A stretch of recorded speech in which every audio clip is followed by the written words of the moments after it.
£120 a year, so as to recompense you for any little inconvenience which our fact may cause you.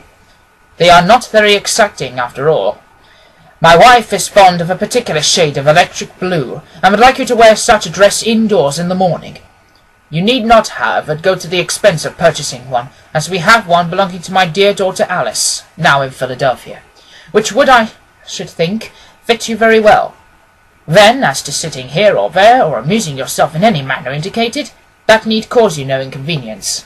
As regards your hair, it is no doubt a pity, especially as I could not help remarking its beauty during our short interview, but I am afraid that I must remain firm upon this point, and I only hope that the increased salary may recompense you for the loss.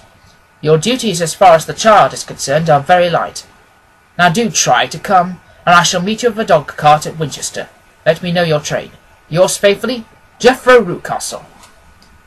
That is the letter which I have received, Mr. Holmes, and my mind is made up that I will accept it. I thought, however, that before taking the final step, I should like to submit the whole matter to your consideration. Well, Miss Hunter, if your mind is made up, that settles the question, said Holmes, smiling. But you would not advise me to refuse. I confess that it is not the situation which I should like to see a sister of mine apply for. What is the meaning of it all, Mr. Holmes? I have no data. I cannot tell. Perhaps you have yourself formed some opinion. Well, there seems to me only one possible solution. Mr. Rucastle seemed to be a very kind, good-natured man. Is it not possible that his wife is a lunatic, that he desires to keep the matter quiet for fear that she should be taken to an asylum, and that he humours her fancies in every way in order to prevent such an outbreak? That is a possible solution. In fact, as matters stand, it is the most probable one. But in any case, it does not seem to be a nice household for a young lady. The money, Mr. Holmes. The money. Well, yes, of course, the pay is good. Too good. That is what makes me uneasy. Why should they give you £120 a year, when they could have had their pick for £40? There must be some strong reason behind. I thought that if I told you the circumstances, you would understand afterwards if I wanted your help. I should feel so much stronger if I felt you at the back of me. Oh, you may carry that feeling away with you. I assure you that your little problem promises to be the most interesting which has come to my way for some months. There is something distinctly novel about some of the features. If you should find yourself in doubt or in danger... Danger? What danger do you foresee? Holmes shook his head gravely. It would cease to be a danger if we could define it, said he. But at any time, day or night, a telegram would bring me down to your help. That is enough. She rose briskly from her chair, with the anxiety all swept from her face. I shall go down to Hampshire quite easy in my mind now. I shall write to Miss Rucastle at once, sacrifice my poor hair tonight, and start for Winchester tomorrow. With a few grateful words to Holmes, she bade us good night and bustled off upon her way. At least, said I, as we heard her quick, firm steps descending the stairs, she seems to be a young lady who is very well able to take care of herself. And she would need to be, said Holmes gravely. I am much mistaken if we do not hear from her before many days are past. It was not very long before my friend's prediction was fulfilled. A fortnight went by, during which I had frequently found my thoughts turning in her direction, and wondering what strange side-alley of human experience this lonely woman had strayed into. The unusual salary, the curious conditions, the light duties, all pointed to something abnormal, though whether a fad or a plot, or whether the man was a philanthropist or a villain, it was quite beyond my powers to determine. As to Holmes, I observed that he sat frequently for half an hour on end, with knitted brows and an abstracted air, but he swept the matter away with a wave of his hand when I mentioned it. "Data! Data! Data!" he cried impatiently. "I can't make bricks without clay!" And yet he would always wind up by muttering that no sister of his should ever accept the situation. The telegram which we eventually received came late one night, just as I was thinking of turning in, and Holmes was settling down to one of those all-night chemical researches which he was frequently indulged in, when I would leave him stooping over a retort and a test tube at night, and find him in the same position when I came down to breakfast in the morning. He opened the yellow envelope and then glancing at the message, threw it across to me. "Just look up the trains in Bradshaw," said he, and he turned back to his chemical studies. The summons was a brief and urgent one. "Please be at the Black Swan Hotel at Winchester at midday tomorrow," it said. "Do come. I am at my wit's end. Hunter." "Will you come with me?" asked Holmes, glancing up. "I should wish to." "Just look it up then." "There is a train at 9:30, said I, glancing up at my Bradshaw. "It is due at Winchester at 11:30. "That will do very nicely." "Then perhaps I had better postpone my analysis of the acetones, and we may need to be at our best in the morning." By 11 o'clock the next day we were well upon our way to the old English capital. Holmes had been buried in the morning papers all the way down, but after we had passed the Hampshire border he threw them down and began to admire the scenery. It was an ideal spring day, a light blue sky, flecked with little white fleecy clouds drifting across from west to east. The sun was shining very brightly, and yet there was exhilarating nip in the air, which set an edge into a man's energy. All over the countryside, away to the rolling hills around Aldershot, the little red and grey roofs of the farm steadings peeped out from amid the light green of the new foliage. "Are they not fresh and beautiful?" I cried, with all the enthusiasm of a man fresh from the fogs of Baker Street. But Holmes shook his head gravely. "Do you know, Watson," said he, "that it is one of the curses of a mind with a turn that like mine, that I must look at everything with reference to my own special subject. You look at these scattered houses and you are impressed by their beauty.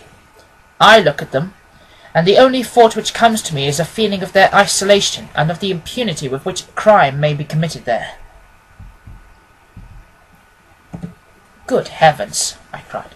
"Who would associate crime with these dear old homesteads?" "They always fill me with a certain horror. It is my belief, Watson, founded upon my experience, that the lowest and vilest alleys in London do not present a more dreadful record of sin than does the smiling and beautiful countryside." "You horrify me." "But the reason is very obvious. The pressure of public opinion can do in the town what the law cannot accomplish. There is no lane so vile that the scream of a tortured child or the thud of a drunkard's blow does not beget sympathy and indignation upon the neighbours. And then the whole machinery of justice is ever so close that a word of complaint can set it going.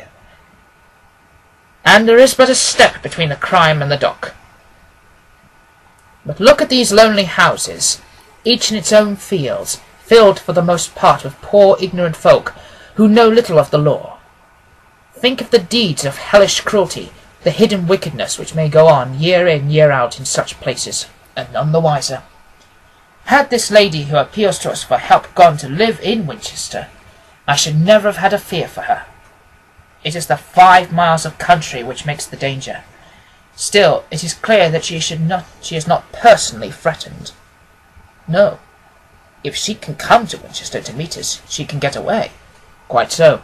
She has her freedom. What can be the matter, then? Can you suggest no explanation?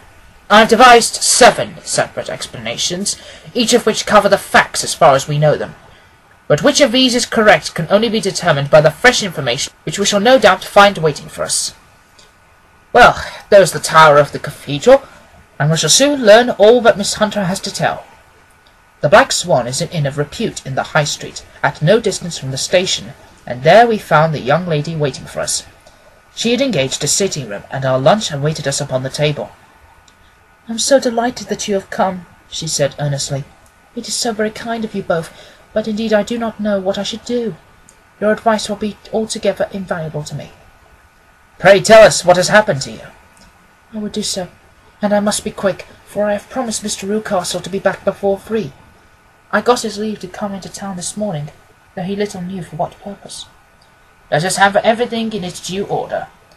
Holmes thrust his long, thin legs out towards the fire and composed himself to listen. "In the first place, I may say that I have met, on the whole, with no actual ill treatment from Mr. and Mrs. Rucastle. It is only fair to them to say that. But I cannot understand them, and I am not easy in my mind about them." "What can you not understand?"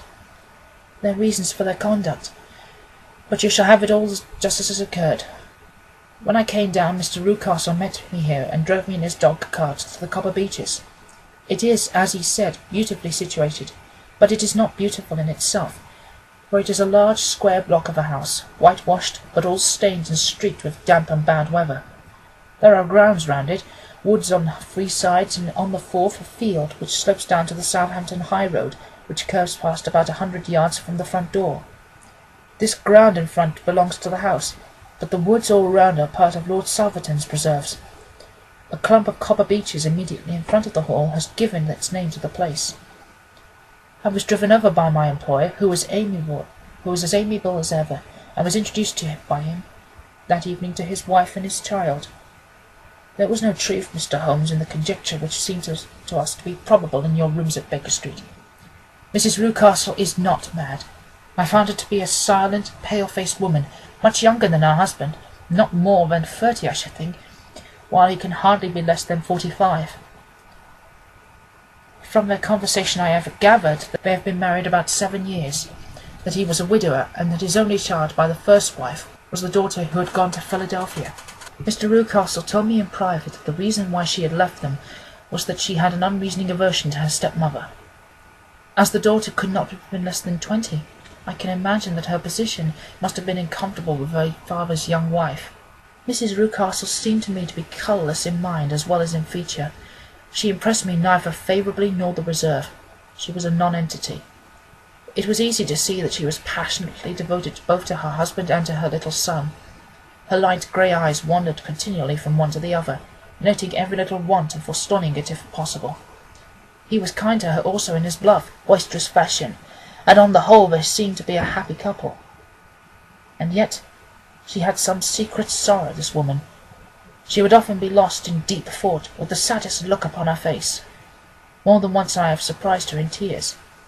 I have thought that sometimes it was the disposition of her child which weighed upon her mind, for I have never met so utterly spoiled and so ill-natured a creature. He is small for his age, with a head which is quite disproportionately large. His whole life appears to be spent in an alternation between savage fits of passion and gloomy intervals of sulking. Giving pain to any creature weaker than himself seems to be his idea of amusement, and he shows quite remarkable talent in planning the capture of mice, little birds, and insects. But I would rather not talk about the creature, Mr. Holmes, and indeed he has little to do with my story. I am glad of all details, remarked my friend, whether they seem to you to be relevant or not. I shall not try to miss anything of importance. The one unpleasant thing about the house which struck me at once was the appearance and conduct of the servants. There are only 2, a man and his wife. Toller, for that is his name, is a rough, uncouth man, with grizzled hair and whiskers, and a perpetual smell of drink. Twice since I have been with them he has been quite drunk, and yet Mr. Rucastle seemed to take no notice of it. His wife is a very tall and strong woman with a sour face, as silent as Mrs. Rucastle, and much less amiable. They are a most unpleasant couple, but fortunately I spend most of my time in the nursery and my own room, which are next to each other in one corner of the building. For 2 days after my arrival at the Copper Beeches, my life was very quiet. On the 3rd, Mrs. Rucastle came down just after breakfast and whispered something to her husband. "Oh, yes," said he, turning to me. "We are very much obliged to you, Miss Hunter, for falling in with our whims so far as to cut your hair. I assure you that it has not detracted in the tiniest iota from your appearance. We shall now see how the electric blue dress will become you. You will find it laid out upon the bed in your room, and if you would be so good as to put it on, we should be both extremely obliged." The dress which I found waiting for me was a peculiar shade of blue. It was of excellent material, a sort of beige, but it bore unmistakable signs of having been worn before. It could not have been a better fit if I had been measured for it. Both Mr. and Mrs. Rucastle expressed delight by the look of it, which seemed quite exaggerated in its vehemence. They were waiting for me in the drawing-room, which was a very large room, stretching along the entire front of the house, with 3 long windows reaching down to the floor. A chair had been placed close to the central window, with its back turned towards it. In this I was asked to sit, and then Mr. Rucastle, walking up and down on the other side of the room, began to tell me a series of the funniest stories that I have ever listened to. You cannot imagine how comical he was, and I laughed until I was quite weary. Mrs. Rucastle, however, who has evidently no sense of humour, never so much as smiled, but sat with her hands in her lap, and a sad, anxious look upon her